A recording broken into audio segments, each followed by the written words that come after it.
Ilmu Tarbiyah dan Keguruan, Kampus IAIN Sultan Amai Gorontalo.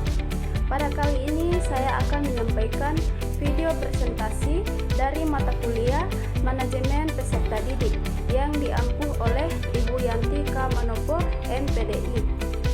Dalam video ini saya membahas materi manajemen peserta didik dari awal sampai akhir perkuliahan yang saya rangkum dalam bentuk mind map agar lebih ringkas dan mudah dipahami.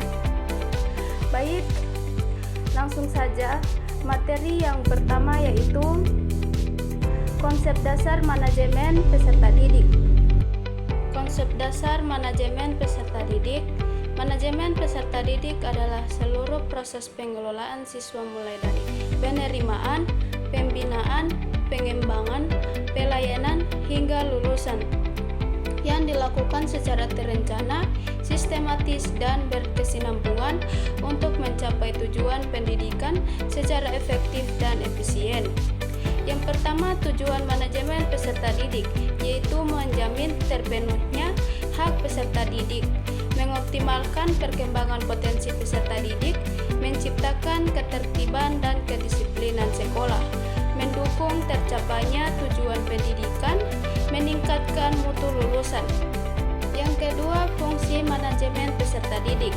Perencanaan merancang kebutuhan dan layanan peserta didik, perorganisasian pembagian tugas pengelolaan siswa, pelaksanaan pelayanan akademik dan non-akademik, pengawasan evaluasi perkembangan dan perilaku siswa.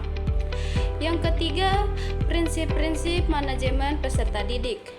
Berorientasi pada peserta didik, menghargai perbedaan individu, keadilan dan non-diskriminasi, berkelanjutan selaras dengan tujuan pendidikan.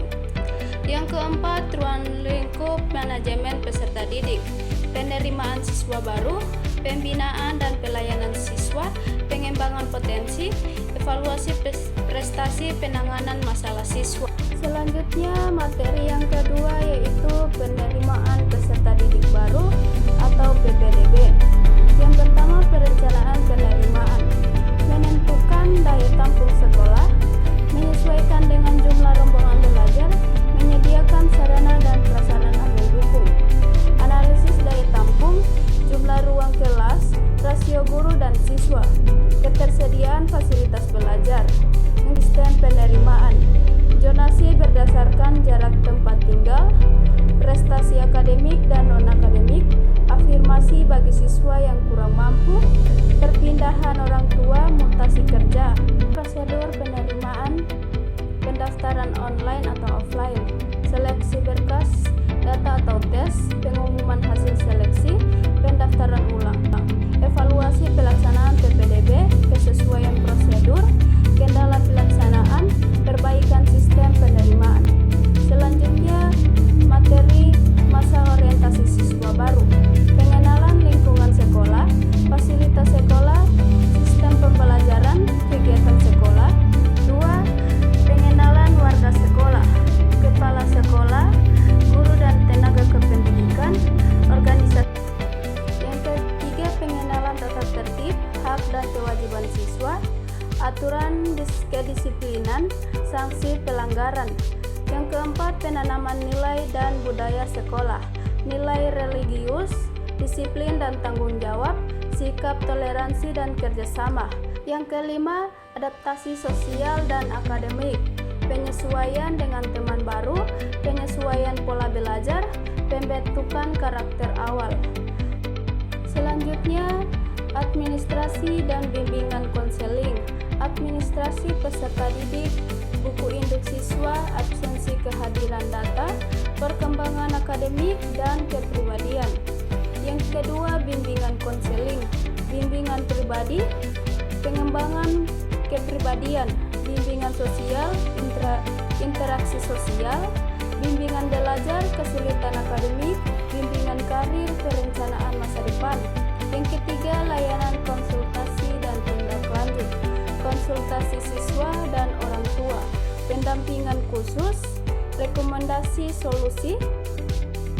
Selanjutnya, karakteristik peserta didik, Yang pertama, karakteristik fisik, pertumbuhan dan kesehatan, kondisi jasmani, karakteristik psikologis, minat ketertarikan terhadap bidang tertentu, bakat kemampuan bawaan, motivasi dorongan belajar, karakteristik sosial, interaksi dengan teman dan adaptasi lingkungan, perbedaan individu peserta didik, perbedaan kemampuan, gaya belajar, latar belakang keluarga. Selanjutnya, hak dan kewajiban peserta didik. Yang pertama, hak peserta didik mendapatkan pendidikan yang layak, mendapatkan bimbingan dan pembinaan, mengembangkan potensi diri. Yang kedua, kewajiban peserta didik mematuhi tata tertib sekolah, mengikuti proses pembelajaran, menjaga nama baik sekolah. Selanjutnya, disiplin dan tata tertib. Yang pertama, aturan sekolah, aturan akademik, aturan non-akademik. Yang kedua, sanksi pelanggaran, teguran, pembinaan, hukuman, dan edukatif. Yang ketiga, pembinaan disiplin, pendekatan persuasif, konseling, kerjasama orang tua. Selanjutnya, yang keempat, keteladanan pendidikan, sikap disiplin guru, konsistensi aturan. Yang kelima, pengawasan dan evaluasi, monitoring perilaku siswa, evaluasi efektif aturan. Penanganan masalah bullying. Yang pertama, bentuk bullying, verbal, fisik, psikologis, cyberbullying.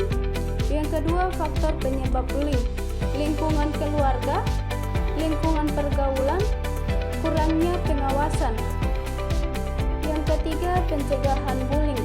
Yang pertama, edukasi anti bullying, penguatan karakter, budaya sekolah positif. Yang keempat, penanganan dan pendampingan, konseling korban, pembinaan pelaku, pendampingan berkelanjutan. Yang kelima, kerjasama sekolah dan orang tua, komunikasi intensif, dan pengawasan bersama. Selanjutnya, ekstrakurikuler. Yang pertama, jenis kegiatan yaitu olahraga, seni, keagamaan, dan akademik.